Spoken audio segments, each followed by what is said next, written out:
Displacement time equation ऐसे लिखते हैं, x is equal to x naught sine omega t, या इसको लिखते हैं x equal to a sine omega t. ये ए साइन ओमेगा टी बहुत कॉमन वे ऑफ राइटिंग है, ये किताब में, किताब खोलोगे, हाँ पन्ना पलटोगे तो एसएचएम में डिस्प्लेसमेंट टाइम ऐसे दिखेगा। अब सवाल है ये इक्वेशन कब इस्तेमाल करते हैं, ठीक है, इसमें है क्या, वेयर एक्स है displacement of the particle, displacement of the particle, जो पार्टिकल ऑसिलेट कर रहा है उसका डिस्प्लेसमेंट, ठीक है।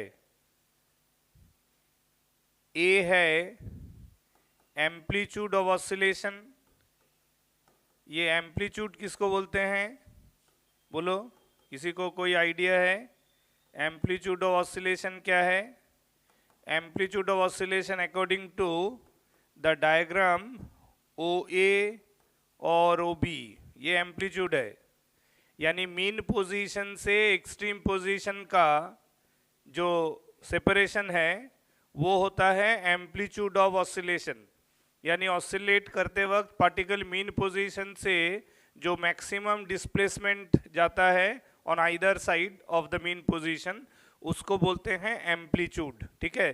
तुम ध्यान दो, डायग्राम में मैंने लिखा था ना, डायग्राम ध्यान दो, डायग्राम में क्या था, ये x0, ये x इक्वल टू ए, ये x0 x इक्वल टू ए, तो ये लेंथ स्मॉल ए हुआ ना, है ना, ये x0, ये x बराबर माइनस ए, तो ये सेपरेशन क्या हुआ, a हुआ, नहीं समझ में आया?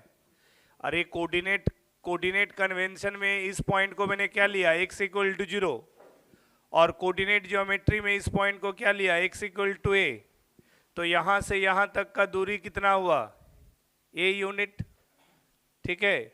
ये x बराबर माइनस ए, ये x बराबर 0, तो यहां से यहां का दूरी कितना हुआ, a, समझ में आया? तो ये होता है एम्पलीट्यूड ऑफ ऑसिलेशन। तो लिखा जाता है, एक एसएचएम को लिखते हैं कि t समय में उसका अगर डिस्प्लेसमेंट x है तो वो जो x डिस्प्लेसमेंट कर रहा है that can be expressed by the equation x equal to a sine omega t. तो ये समझ में आया, एक समझ में आया। ओमेगा क्या है, ओमेगा क्या है, बोलो, ओमेगा को कहते हैं, ये जो एसएचएम है इसका फ्रीक्वेंसी ऑफ ऑसिलेशन। ओमेगा क्या है, फ्रीक्वेंसी ऑफ ऑसिलेशन।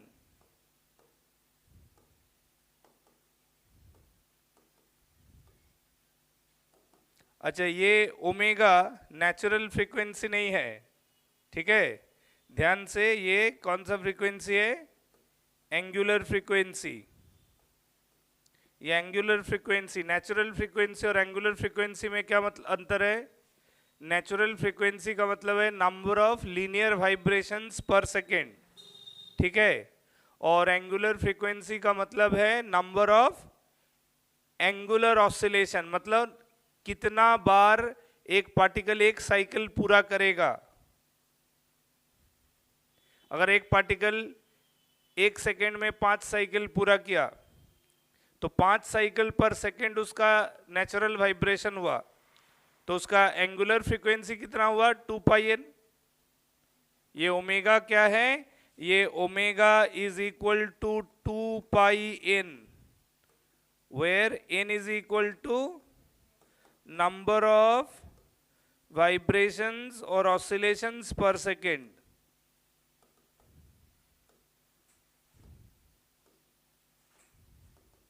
समझ में आ रहा है कि नहीं? मैंने स्टेप बाय स्टेप्स कर समझा रहा हूं, ठीक है। 1 सेकेंड में एक पार्टिकल जितना साइकिल घूमेगा वो होगा उसका नेचुरल वाइब्रेशन या ऑसिलेशन, दैट इनटू 2 पाई। एक चक्कर घूमना मतलब कितना एंगुलर डिस्प्लेसमेंट करना, 2 पाई, 360 डिग्री घूमना होता है ना, यानी कि 2 pi angular displacement cover up करना, ठीक है ना। तो 2 pi into n will be the value of omega. तो यानी कि इसको हम ऐसे भी लिख सकते हैं, this is a into sine omega को 2 पाई n इंटू टी भी लिख सकते हैं। क्लियर है? अब सवाल है कि t इक्वल टू 0 बैठाएंगे, ध्यान से देखो इस फॉर्मूला को, इसमें t 0 बैठाएंगे तो साइन का एंगल कितना आ जाएगा? 0। ये तो 0 फैक्टर हो जाएगा ना, omega T will be 0 factor, तो साइन 0 कितना होता है वैल्यू? तो फिर x का वैल्यू कितना आया? 0। यानी क्या पता चला? यानी कि t 0 बैठा रहे हैं तो x भी 0 आ रहा है, यानी कि ये इक्वेशन उस ऑसिलेशन के लिए इस्तेमाल किया जाएगा विच बिगिंस फ्रॉम मीन पोजीशन। हमने मीन पोजीशन को x इक्वल टू 0 लिया था ना डायग्राम में, हाँ या ना? सो SHM begins from mean position, जो SHM मीन पोजीशन से शुरू होता है उसके लिए डिस्प्लेसमेंट टाइम ये इक्वेशन लिखा जाता है। तो हम लोग नोट करेंगे क्या इसमें इंपॉर्टेंट पॉइंट, कि this equation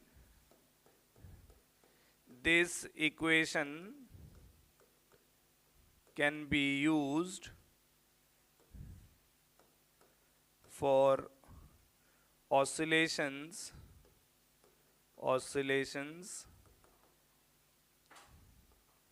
beginning from mean position or starting from mean position।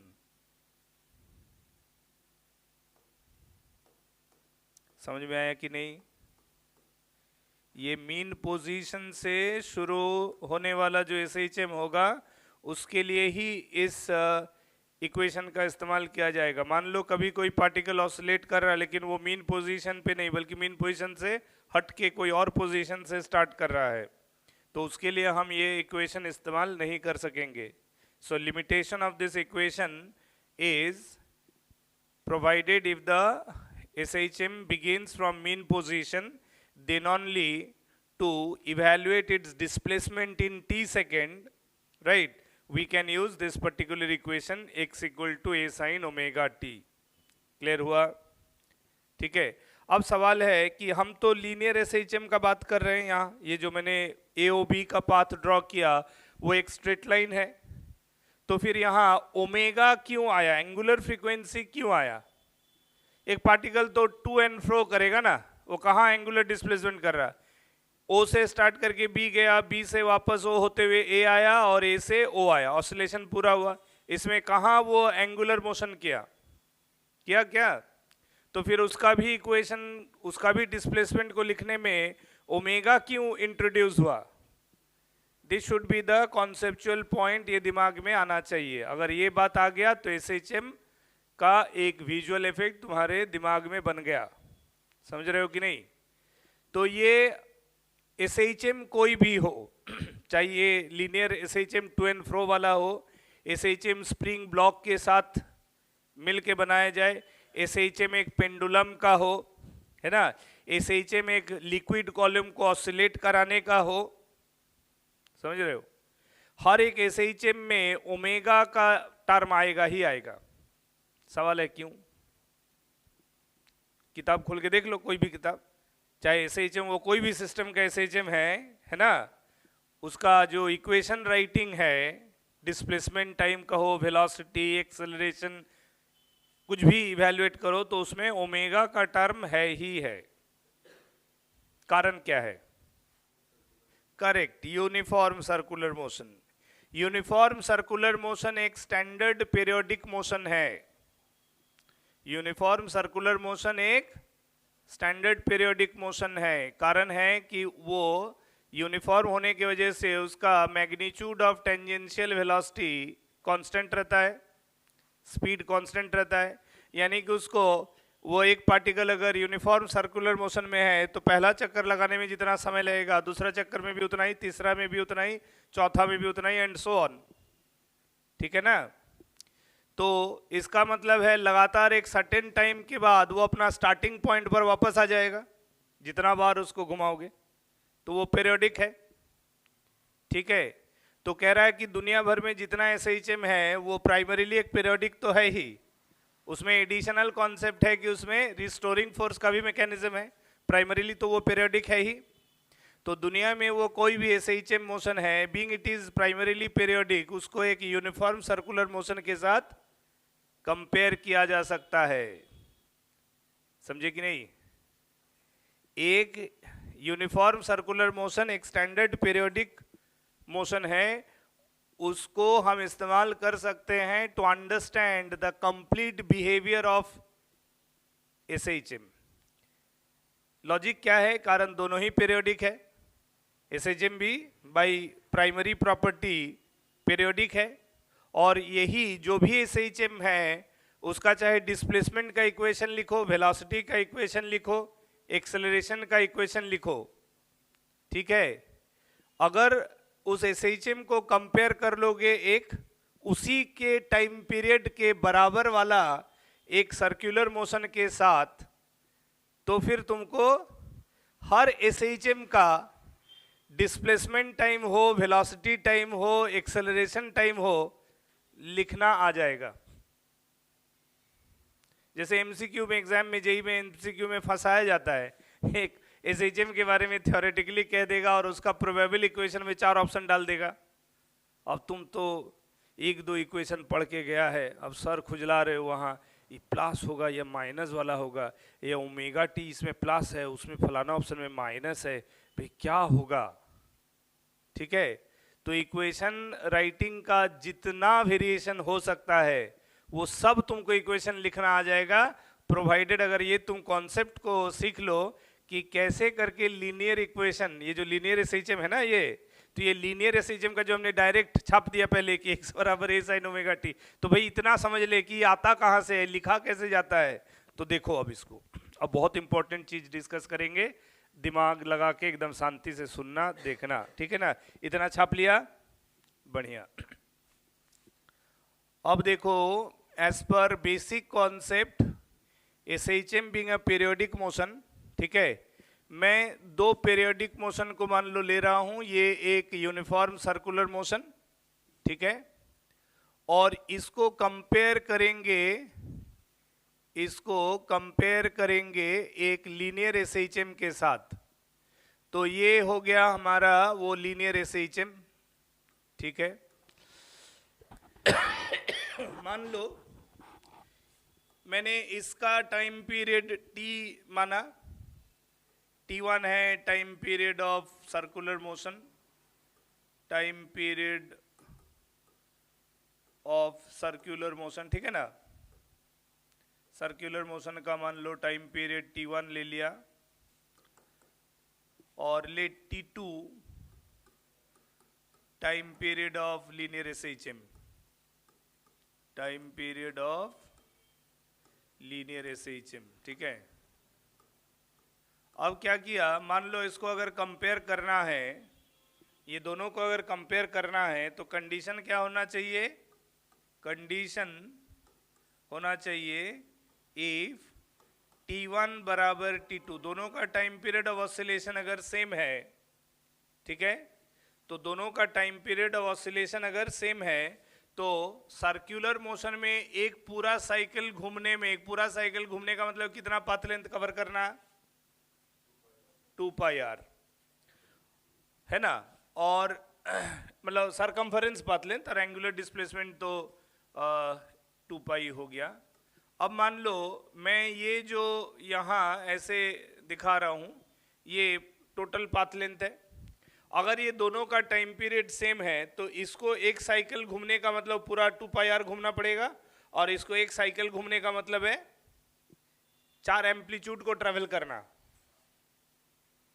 एक एंड से सेंटर से एंड जाओगे, कितना ट्रेवल करोगे? प्रोवाइडेड ये अगर मेरा x इक्वल टू 0, ये x इक्वल टू a, ये x इक्वल टू -a है, तो T1 इसका जो T2 लिया, T2 is equal to time taken, T2 का मतलब क्या है?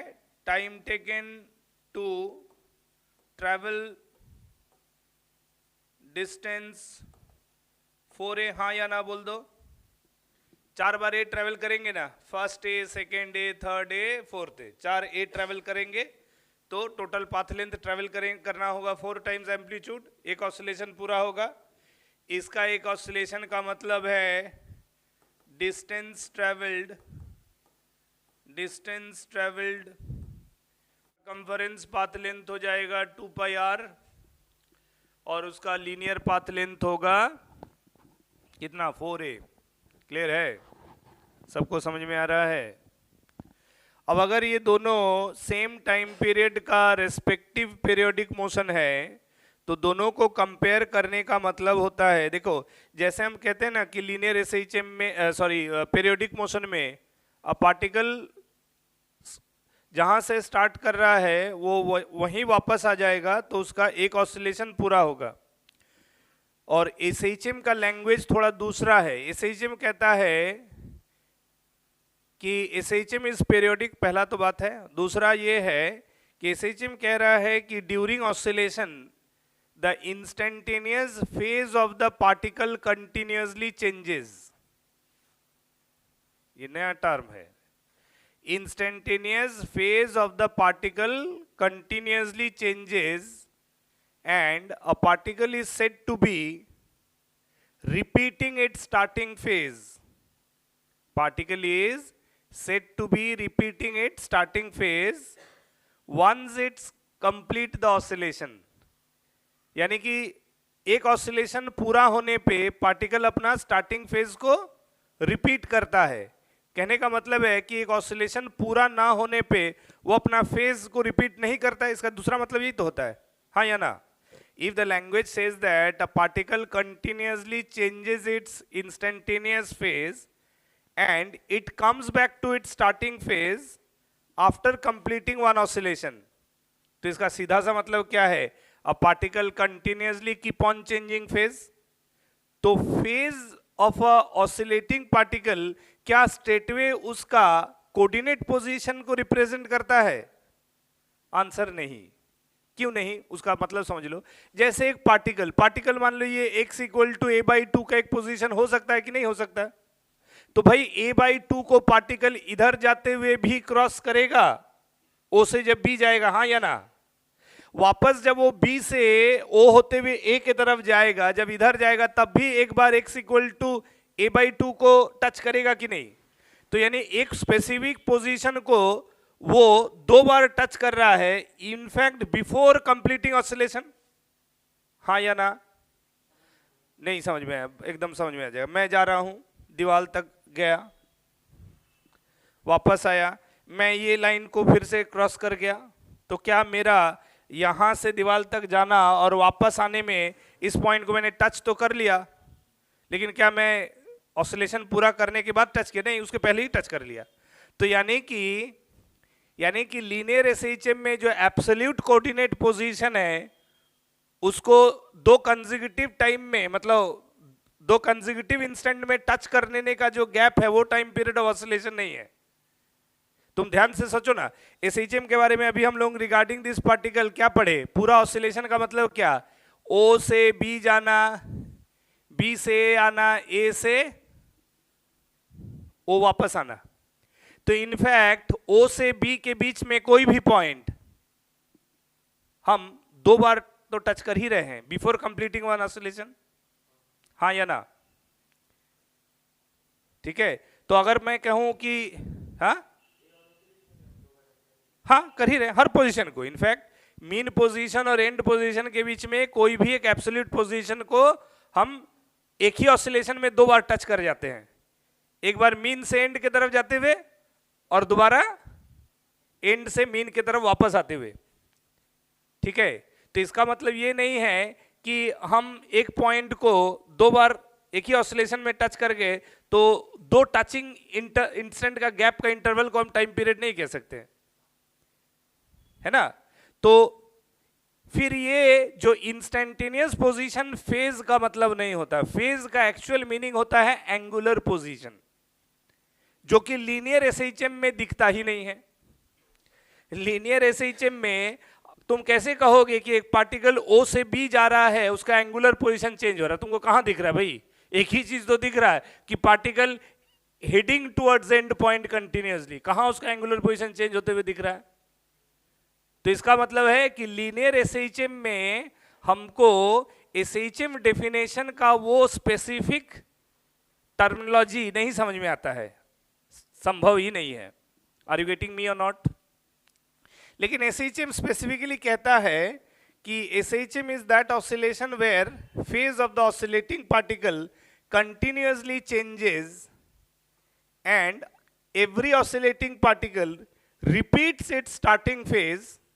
जो भी फेज से स्टार्ट करे वो अपना स्टार्टिंग फेज में एक ऑसिलेशन पूरा करने के बाद ही रिपीट करता है।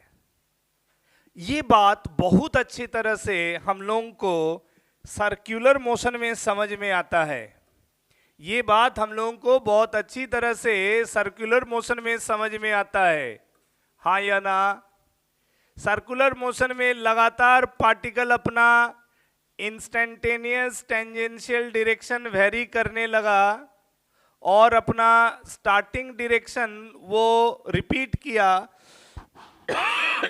once it comes back to its starting position। यानी कि पूरा एक चक्कर लगाने के बाद उसका देखो एंगुलर पोजीशन सेम आया, बाकी और कहीं आया क्या? नहीं आया।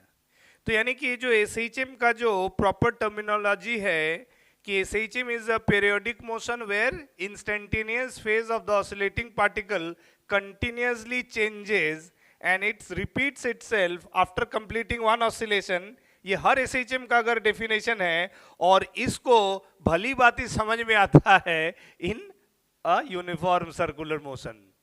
इसीलिए कहा है कि कोई भी एसएचएम हो उस एसएचएम को एक यूनिफॉर्म सर्कुलर मोशन के साथ कंपेयर कर दो, सब्जेक्ट टू द कंडीशन कि जिस एसएचएम के बारे में बात कर रहे हो उसका जो टाइम पीरियड वैल्यू है उतना ही टाइम पीरियड का तुमको यूसीएम चाहिए, यूनिफॉर्म सर्कुलर मोशन। समझ में आया कि नहीं आया?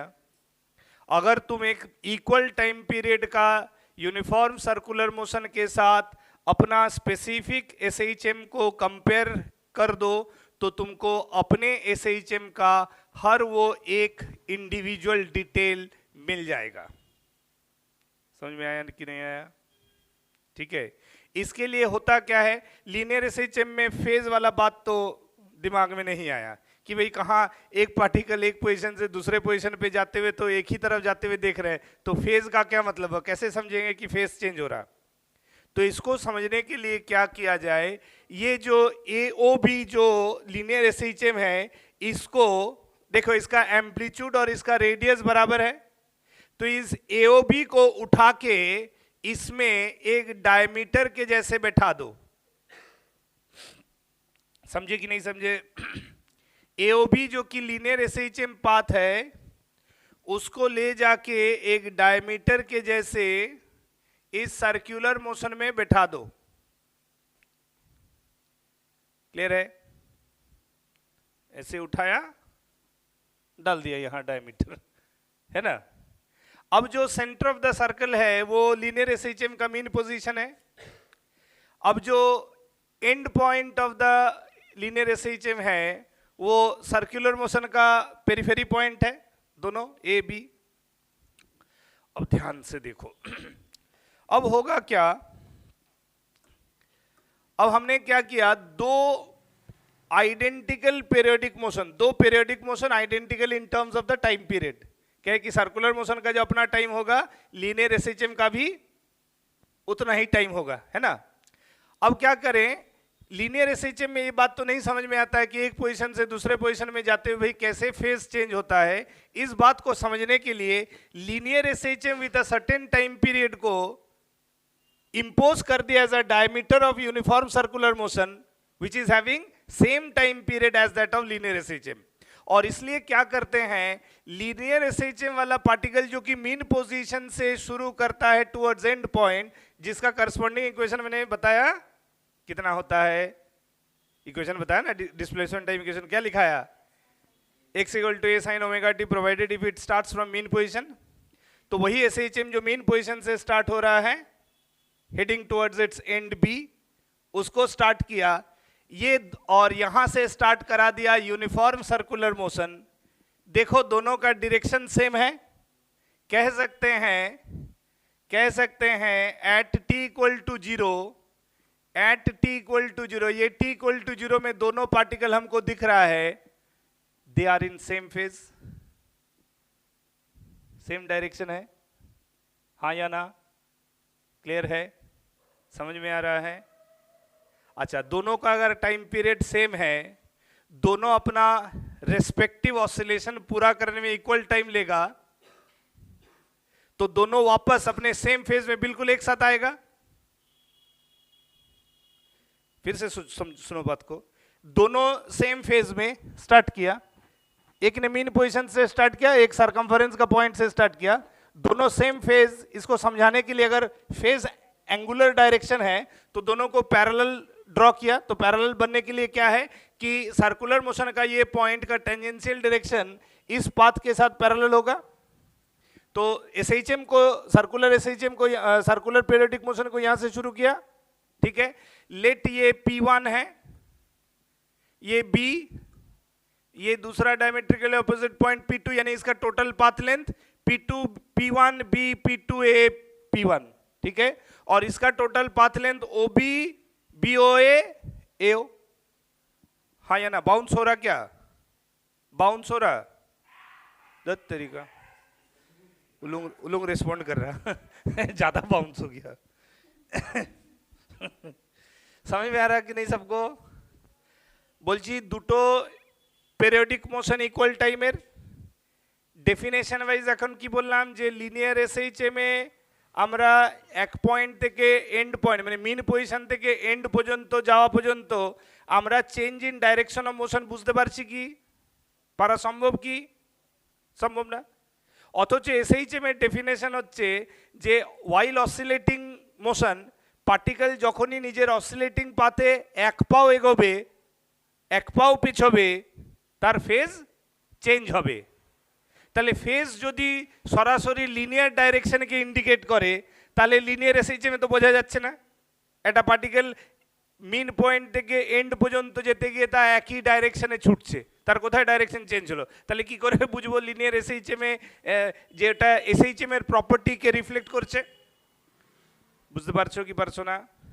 তাহলে এটা বোঝার উপায় কি না, লিনিয়ার এসএইচএম কে ইউনিফর্ম সার্কুলার মোশনের সাথে একই পিকচারে ইম্পোজ করে দাও, যাতে কি না দুজনকে একসাথে ভিজুয়াল এফেক্ট দেখতে পারি, ঠিক আছে। সেটা করার জন্য কি করলাম, লিনিয়ার এসএইচএম কে সার্কুলার মোশনের ডায়ামিটার হিসেবে ফিট করে দিলাম, ঠিক আছে। আচ্ছা, এবার লিনিয়ার এসএইচএম স্টার্ট করছি from mean position, it is starting towards end point B. At the same time, another periodic motion as a uniform circular motion is starting from P1. The tangential direction at P1 is parallel to the diameter AOB, such that I can say at the starting instant, if these are the two starting position of the two respective particles, then they are definitely parallel to each other. Let them start with this information, ठीक है। अब शुरू करने के बाद T second बाद ये दोनों कुछ इस तरह से एक दूसरे के रेस्पेक्टिव पोजीशन में दिखेंगे। मान लो ये जो पार्टिकल P1 है ये कहीं P1 डैश में पहुंच गया, ये जो यूसीएम है यूनिफॉर्म सर्कुलर मोशन है वो P1 से स्टार्ट किया था और T सेकेंड में वो इतना एंगुलर डिस्प्लेसमेंट किया, ठीक है। यानी कि सर्कुलर मोशन का एंगुलर डिस्प्लेसमेंट ये हुआ थीटा। अच्छा, सर्कुलर मोशन अगर यूनिफॉर्म है तो एक यूनिफॉर्म सर्कुलर मोशन करने वाला पार्टिकल में कौन कौन सा फिजिकल क्वांटिटी कांस्टेंट होना चाहिए? एक पार्टिकल यूनिफॉर्म सर्कुलर मोशन करेगा, इसके लिए उसमें कौन कौन सा फिजिकल क्वांटिटी कांस्टेंट होना चाहिए? कौन सा स्पीड? टेंजेंशियल स्पीड और बोलो एंगुलर स्पीड। एंगुलर स्पीड भी करस्पॉन्डिंगली कांस्टेंट होना चाहिए ना। ओमेगा कांस्टेंट रहेगा तब तो वो पूरा 2πr लगातार एक ही स्पीड से घूमेगा ना। अगर ओमेगा वेरिएबल हो जाएगा तो तब वो काहे का यूनिफॉर्म सर्कुलर मोशन, तब तो फिर वो नॉन यूनिफॉर्म होगा। यानी कि ये पार्टिकल जो सर्कुलर मोशन कर रहा है, it is rotating with omega radian per second constant, constant value of angular speed से रोटेट करेगा, हाँ या ना? क्लियर है? अच्छा, उसका मतलब है कि अगर इसका एंगुलर स्पीड कांस्टेंट होगा तो करस्पॉन्डिंग टेंजेंशियल वेलोसिटी भी तो कांस्टेंट होना चाहिए, हाँ या ना? करस्पॉन्डिंग टेंजेंशियल वेलोसिटी वो भी कांस्टेंट होना चाहिए या नहीं? डेफिनेटली होना चाहिए, क्योंकि tangential velocity magnitude is equal to omega into radius. तो क्या ये पार्टिकल का यहाँ रेडियस ए है, तो यहाँ भी जब पहुंचा तब भी तो रेडियस ए ही है ना? तो इसका मतलब हम लिख सकते हैं since v is equal to omega into A, इसका मतलब है सिर्फ v ही नहीं, ओमेगा और v दोनों कांस्टेंट रहेगा, टेंजेंशियल वेलोसिटी मैग्नीट्यूडिकली कांस्टेंट और एंगुलर स्पीड वो भी कांस्टेंट। किसके लिए? यूनिफॉर्म सर्कुलर मोशन के लिए। बढ़िया। अब देखो, मैंने एक लॉजिक बताया कि जब सर्कुलर मोशन P1 से शुरू करके P1 डैश में पहुंचा तो SHM कहां से, लीनियर SHM कहां से शुरू किया था? O से। लीनियर SHM कहां पहुंचेगा? लीनियर SHM उस वक्त कहां पहुंचेगा? O1 पे। तो यहां एक आर्गुमेंट तुम्हारे दिमाग में आना चाहिए कि सर वो लीनियर SHM वाला पार्टिकल का पोजीशन O1 जो है वो फुट ऑफ परपेंडिकुलर जैसे दिख रहा है ज्योमेट्री में, वहीं क्यों होगा? काहे उससे आगे या पीछे नहीं होगा? सोचा है? कारण देखो, ध्यान दो, दोनों अपना रेस्पेक्टिव ऑसिलेशन इक्वल टाइम में करेगा। सर्कुलर मोशन का एक ऑसिलेशन यानी 2 पाई आर, 2 पाई आर को 4 इक्वल क्वाड्रेंट में बांटा जा सकता है, और लीनियर एसएचएम का पूरा ऑसिलेशन मतलब 4 लीनियर एम्पलीट्यूड, यानी कि लीनियर एसएचएम का एक एम्पलीट्यूड ट्रेवल करने में जो समय लगेगा, सर्कुलर मोशन का एक क्वाड्रेंट ट्रेवल करने में उतना ही समय लगना चाहिए। Got my point? समझ में आया कि नहीं? अगर तुम दोनों का रेस्पेक्टिव ऑसिलेटिंग पाथ लेंथ को 4 इक्वल पार्ट में बांटो तो 1 amplitude path length of linear SHM is equal to, मतलब टाइम टेकन के मामले में time taken to travel 1 amplitude path length of linear SHM is basically the time taken to travel 1 quadrant of circular motion. यही कारण है कि ये दोनों पार्टिकल एक साथ बी में पहुंचेगा। ध्यान से देखो, मेरा दोनों फिंगर का मूवमेंट देखो, इधर देखो, पिक्चर इधर देखो, ये दोनों स्टार्ट हुआ ना, कैसे होगा देखो, ये दोनों ऐसे गया, यहां पहुंचा, फिर ऐसे आया। मैकेनिज्म समझ में आ रहा है कि नहीं? एक बार फिर से देखो, ऐसे गया, एक साथ पहुंचा बी, फिर बी से एक वापस आया, एक अपना सर्कल कंटिन्यू कर रहा है, ये दोनों एक साथ फिर यहाँ ओ और P2 में होगा, फिर आगे बढ़ेगा, एक साथ ए में आएगा और फिर आगे जाएगा ऐसे। यानी कि लीनियर एसएचएम का जो पोजीशन होगा वो हमेशा foot of the projection of corresponding circular motion. जहां सर्कुलर मोशन वाला पार्टिकल जिस इंस्टेंट में होगा उस इंस्टेंट से path of SHM, linear SHM पे अगर तुम परपेंडिकुलर ड्रॉप करोगे तो वो फुट ऑफ द परपेंडिकुलर उस वक्त का लीनियर एसएचएम पोजीशन होगा। हमेशा जो लीनियर एसएचएम का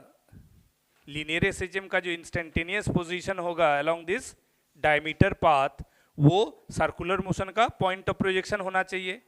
अच्छा, अब तुम सोचो, एक आदमी ऐसे दूर से दौड़ रहा है और तुम एक शॉर्ट रास्ते से दौड़ रहे हो और तुम चाहते हो कि दोनों एक ही लाइन पैरेलल बने रहे, तो तुमको हर समय उसका शैडो को फॉलो करना पड़ेगा या उसको फॉलो करना पड़ेगा? अपना मनचाहा स्पीड से भागोगे तो नहीं ना होगा।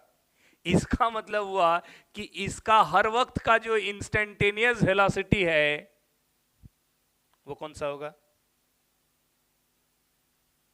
लीनियर एसएचएम का जो तुम सवाल पूछा कि वो जो भागेगा उसका स्पीड क्या होगा, यही ना?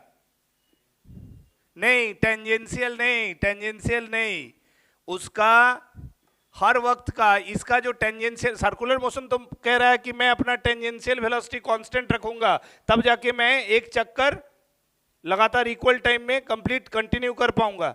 तो हुआ क्या, ये जो टेंजेंशियल वेलोसिटी आया ना, इसको रिजॉल्व कर दो।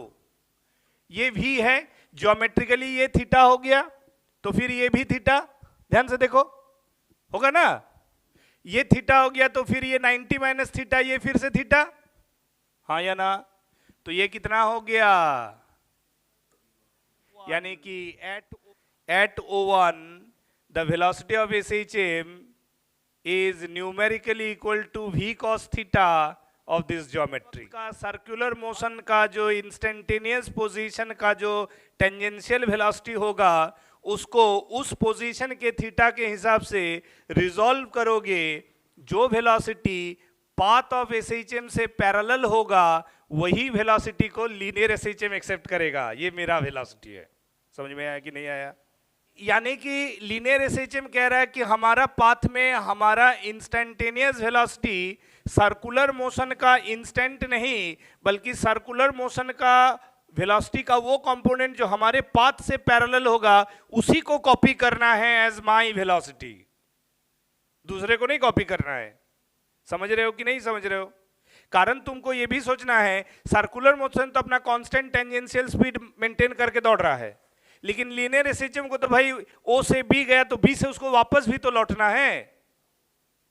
तो तुम किसी भी काइनेमेटिक्स में क्या पढ़े हो 11 का शुरू में, कि अगर मैं किसी डायरेक्शन पे जा रहा हूं और वहां से मेरे को वापस बैकवर्ड जर्नी करना है, तो फॉरवर्ड मोशन को कहीं जाके रोकना ना पड़ेगा, हाँ या ना?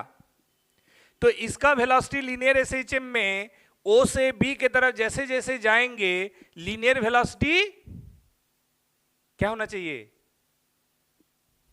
डिक्रीज करना चाहिए, इंक्रीज करना चाहिए, कांस्टेंट रहना चाहिए? डिक्रीज करना चाहिए। और उसका प्रूफ क्या है? किसके डिपेंड कर रहा है? Cos theta. जैसे जैसे आगे जाएगा, तुम ज्योमेट्री से देखो तो ये P1 से जितना आगे जाओगे थीटा बढ़ेगा, थीटा बढ़ने से कॉस इंक्रीज या डिक्रीज? करेक्ट, कॉस डिक्रीज करता है। जब यही थीटा 90 डिग्री पर आ जाएगा, कॉस 90, यानी कि वहां पहुंच के लीनियर SHM का वेलोसिटी 0 हो गया। समझ में आया कि नहीं आया? समझ में आ रहा है? क्लियर हो रहा है? तो बेसिक कॉन्सेप्ट क्या था कि दोनों ही पीरियोडिक है, एक को जानना है तो दूसरे से मदद लेना है। किसको जानना था? लीनियर SHM के बारे में जानना था। मदद किससे ले रहे हैं? यूनिफॉर्म सर्कुलर मोशन से। स्टार्टिंग मैकेनिज्म क्या था? दोनों को एक फेज में स्टार्ट किए, subject to the condition both of them are having same time period of oscillation. ठीक है, अब हुआ कि t इक्वल टू 0 में these are the two respective position. तो स्टार्ट करने की t सेकेंड बाद, आफ्टर t सेकेंड, दोनों का रेस्पेक्टिव पोजीशन क्या बना? ज्योमेट्री ये हम ड्रॉ कर सकते हैं।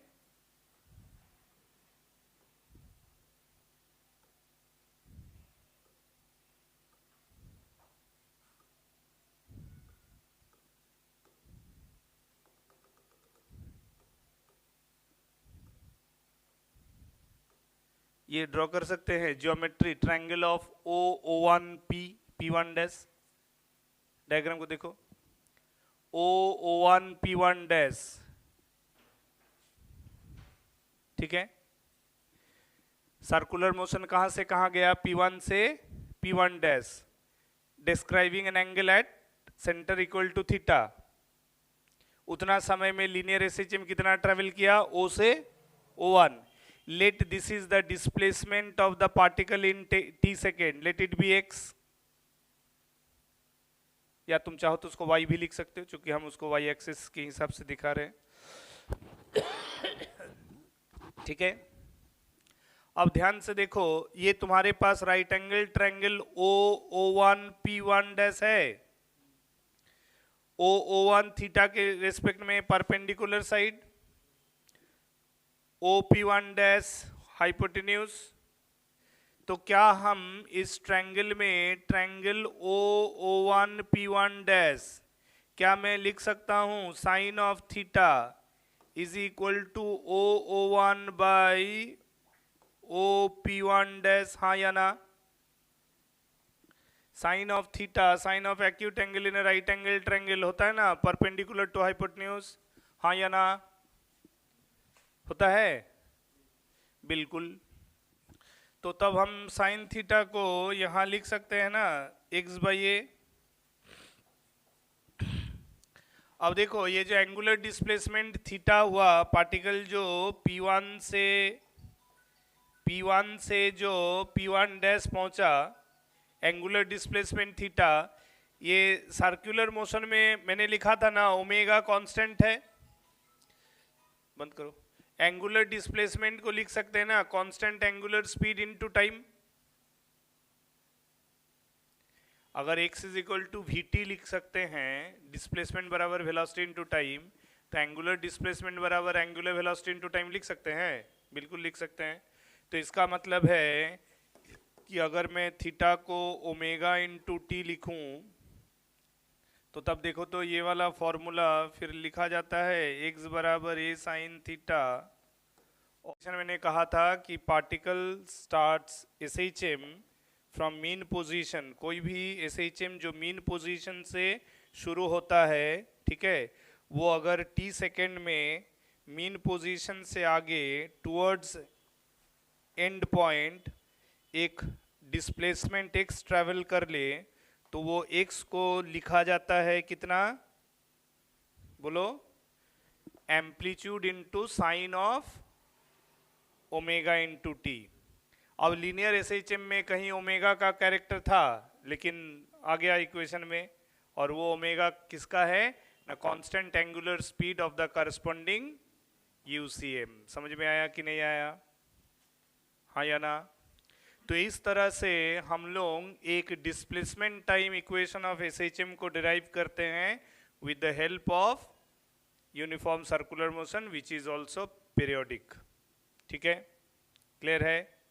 अच्छा, अब बात है कि एक पार्टिकल जब सर्कुलर मोशन शुरू किया था उसका वेलोसिटी v था, ठीक है। अब लीनियर SHM जो शुरू किया उसका भी कुछ वेलोसिटी होगा, तो बिल्कुल वो v था यहां, इसका जितना वेलोसिटी था इसका भी उतना ही था।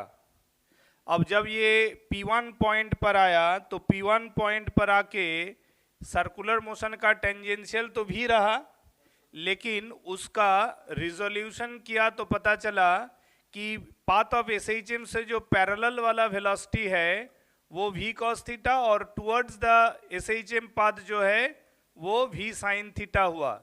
तो linear SHM v sin theta को से कुछ नहीं सीखेगा, क्या कि हमको तो अपने पाथ का वेलोसिटी जानना है।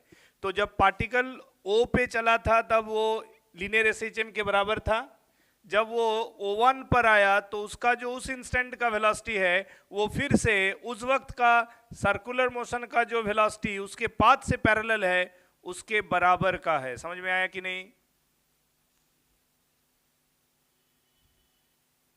ठीक है, so at every instant SHM will accept the velocity as equal to the one by the use of circular motion's tangential velocity appearing parallel to the path of SHM। ये हुआ vectorial mechanism से, अगर diagram से हमको बात को सीखना है। दूसरा तरीका है कि चूंकि डिस्प्लेसमेंट का टाइम के साथ रिलेशन आया और तुमको पता है काइनेमेटिक्स में इतना पढ़े हो कि इंस्टेंटेनियस वेलोसिटी जो होता है किसी भी पार्टिकल का वो होता है उसका डिस्प्लेसमेंट का डेरिवेटिव, पढ़े हो ना? इंस्टेंटेनियस वेलोसिटी क्या पढ़ते हैं? Rate of change of displacement. तो पार्टिकल अगर t सेकेंड में x डिस्प्लेसमेंट किया जो डिस्प्लेसमेंट टाइम से डिपेंडेंट है, तो इसी डिस्प्लेसमेंट का जो टाइम डिपेंडेंट फॉर्मूला है उसको डिफरेंशिएट करेंगे तो हमको वेलोसिटी ऑफ SHM आएगा। ये एक और तरीका है उसी बात को समझने का। तो अगर मैं इसको x का डेरिवेटिव निकाल, मतलब x जो कि t पे डिपेंडेंट है, उसको डिफरेंशिएट कर दूं, यानी a साइन ओमेगा t को डिफरेंशिएट करूं, तो क्या आएगा? देखो, साइन ऑफ थीटा का डिफरेंशिएशन क्या होता है? कॉस ऑफ थीटा, ठीक है ना।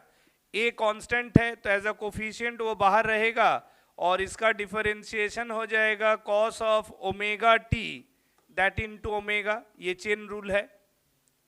पहले एंगल में पूरा ओमेगा टी है, यानी ओमेगा टी के रेस्पेक्ट में डिफरेंशिएशन करेंगे तो साइन का कॉस, फिर angle further omega into T, उसका टी के रेस्पेक्ट में डिफरेंशिएट करेंगे तो ओमेगा।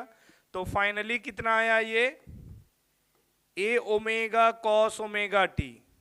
तो तुम कहोगे कि सर वहां तो बोले वी कॉस थीटा है डायग्राम से, और डिफरेंशिएट कर दिए तो ए ओमेगा कॉस ओमेगा टी आया।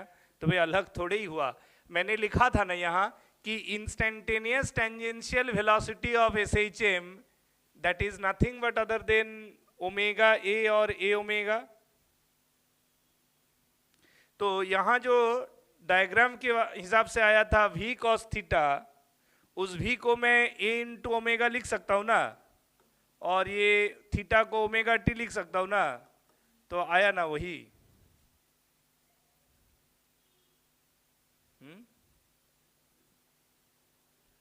आया कि नहीं? तो इसका मतलब ये हुआ, या तो तुम डिस्प्लेसमेंट टाइम रिलेशन को डिफरेंशिएट कर दो, तुमको velocity of S H M कभी भी मिल सकता है क्या।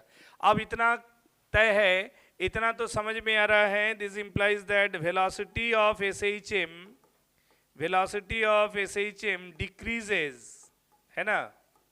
Velocity of S H M decreases moving away from mean position, है ना, decreases while moving away from mean position. Mean position से जब दूर जा रहे हैं, यानी एंड की तरफ जा रहे हैं, तो लीनियर वेलोसिटी डिक्रीज हो रहा है। तो लीनियर एसएचएम में वेलोसिटी डिक्रीज होने का क्या मतलब निकाला जा सकता है कि वेलोसिटी के अगेंस्ट में कोई फोर्स है ना, किसी भी डायरेक्शन में हम ट्रैवल कर रहे हैं लेकिन उस डायरेक्शन में जाते हुए मेरा वेलोसिटी डिक्रीज हो रहा है, तो इसका मतलब है मोशन के अगेंस्ट में कोई मेरे को रोक रहा है। तो भाई लीनियर एसएचएम में कौन रोक रहा है? एक पार्टिकल को तो सिंपली जाते हुए देख रहे हैं। तो फिर से लीनियर एसएचएम सर्कुलर मोशन को बोला प्लीज हेल्प, तो सर्कुलर मोशन बोला ठीक है सीखो, कोई दिक्कत नहीं है। तो देखो क्या हुआ, यहाँ ये जब पार्टिकल सर्कुलर मोशन करता है तो उसको क्या मिलता है ड्यूरिंग सर्कुलर मोशन? कौन उसको मदद करता है? Centripetal force. यानी कि इस मास में एक सेंट्रीपिटल फोर्स है, ठीक है। वो किधर काम करेगा? वो तो सेंट्रीफ्यूगल हो गया भाई। सेंट्रीपिटल रियल फोर्स जो है वो किधर काम करेगा? टुवर्ड सेंटर, ठीक है। तो लीनियर एसएचएम को कौन सा वेक्टर क्वांटिटी जानने में इंटरेस्ट है? जो उसके पाथ के साथ पैरेलल है। तो क्या एफसी एसएचएम पाथ के साथ पैरेलल है? एफसी का फोर्स एसएचएम पाथ के साथ पैरेलल है क्या? नहीं। तो इसको कंपोनेंट में तोड़ दो, तो ये वाला कंपोनेंट क्या हो जाएगा? तो यानी कि लीनियर एसएचएम अगर कह रहा है कि मैं सर्कुलर मोशन का ये वेलोसिटी को एडाप्ट करूंगा, तो इस वेलोसिटी को चेंज कराने वाला कौन है? v cos थीटा के अगेंस्ट में कौन है? fc sin theta. और अगर लीनियर एसएचएम इस वेलोसिटी को कॉपी करता है तो इस वेलोसिटी का चेंज के कारण को भी तो कॉपी करेगा। समझ में आया कि नहीं आया? अरे भाई जो चेंज हो रहा है वो प्रोसेस को फॉलो कर रहा है ना। तो लीनियर एसएचएम का ये जो इंस्टेंटेनियस वेलोसिटी O1 है, एट O1 है, वो कौन सा वेलोसिटी से वो सीख रहा है अपना वैल्यू? P1 डैश में जो वेलोसिटी सर्कुलर मोशन का पाथ ऑफ SHM से पैरेलल है उस वेलोसिटी को लिया है ना ये एज अपना वेलोसिटी। तो अब जो लीनियर SHM का जो सर्कुलर मोशन का जो v cos थीटा वाला वेलोसिटी है उसको अपोज करने वाला, उसका वैल्यू को घटाने वाला फैक्टर कौन है? FC sin theta. तो यानी जो रीजन से ये v cos थीटा घटेगा वही रीजन से ये भी तो अपना v cos थीटा को घटाएगा, ताकि ये अपना वेलोसिटी हमेशा लीनियर SHM का उस कंपोनेंट के साथ बराबर रख सके। समझ में आया? यानी ये जो character of FC sin theta है यही फोर्स ऑन SHM, समझ में आया कि नहीं? यही फोर्स ऑन SHM वो कॉपी करेगा, यानी कि SHM पार्टिकल अब समझ में आएगा कि उसका वेलोसिटी क्यों घट रहा है, क्योंकि उसमें भी एक फोर्स है जो कि FC sin थीटा के मैग्नीट्यूड के बराबर का है। समझ रहे हो कि नहीं? यही फोर्स जब मैंने प्रीवियस एकदम शुरू में डायग्राम में दिखाया था ना कि particle anywhere in between mean and and it always experience a net force towards mean position. तो वो नेट फोर्स जो SHM एक्सपीरियंस करता है वो कौन सा है? वो यही फोर्स है। ठीक है? So every SHM does experience N unbalanced net force on the mass everywhere during its oscillation, anywhere whenever the particle is anywhere other than the mean position। तो यानी कि फोर्स ऑन SHM अगर मैं कहूं तो हम कह सकते हैं therefore force on SHM, force on the particle in SHM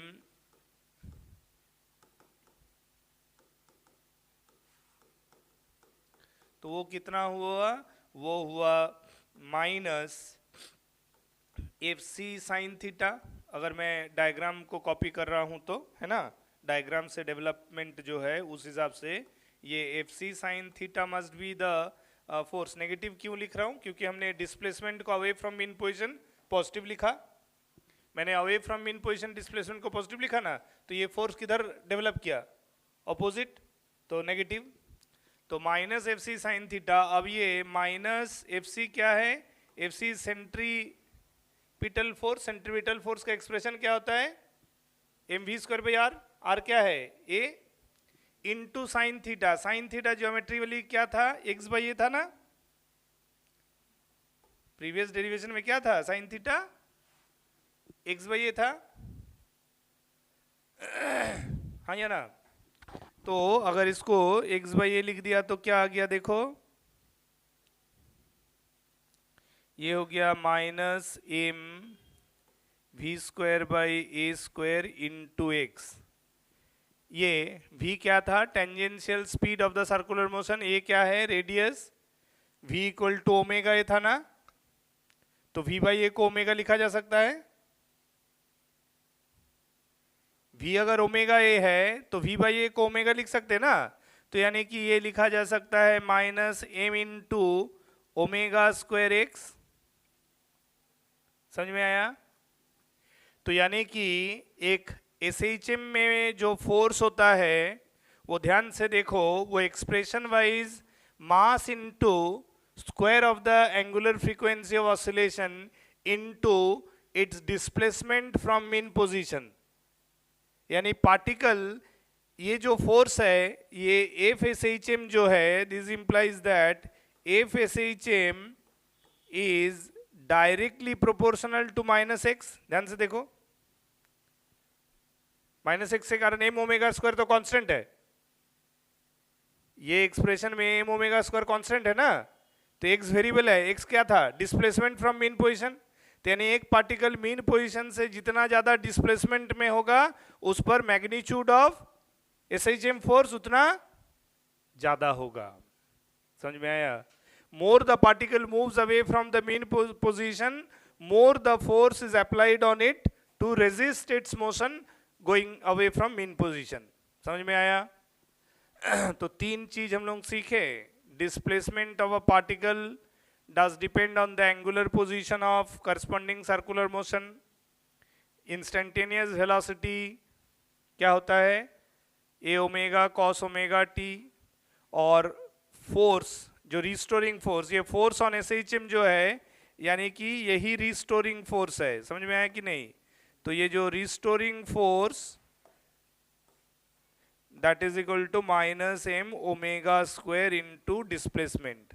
तो ऑब्वियस बात है कि जब x का वैल्यू मैक्सिमम होगा तो ये रिस्टोरिंग फोर्स मैक्सिमम होगा।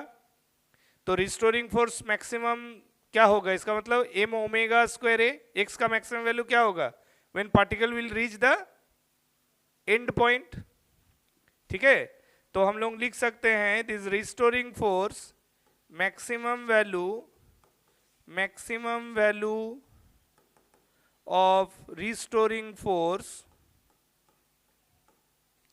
Maximum value of restoring force जो है वो होगा एम ओमेगा स्क्वायर ए। ठीक है, माइनस तो रहेगा कारण उसका डायरेक्शनल सिग्निफिकेंस है। मॉड का अगर मैग्नीट्यूड का सिर्फ बात होगा, वॉट अगर मैग्नीट्यूड ऑफ मैक्सिमम फोर्स होगा तो फिर माइनस लिखने की जरूरत नहीं है, एम ओमेगा स्क्वायर ए। समझ में आया कि नहीं आया?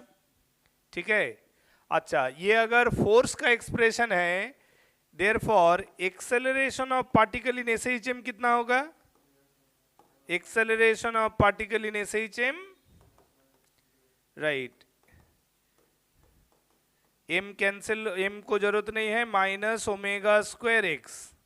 ठीक है, माइनस ओमेगा स्क्वायर एक्स जब हम सिर्फ एक्सेलरेशन का बात करेंगे। क्लियर है? तो जितना पॉइंट अभी तक सीखा है सब समझ में आया? क्लियर है? तो एक्सेलरेशन कहाँ मैक्सिमम होगा एसएचएम का? बोलो। एम्पलीट्यूड पोजीशन यानी एंड पॉइंट। मिनिमम कहाँ होगा एक्सेलरेशन? मीन पोजीशन पे।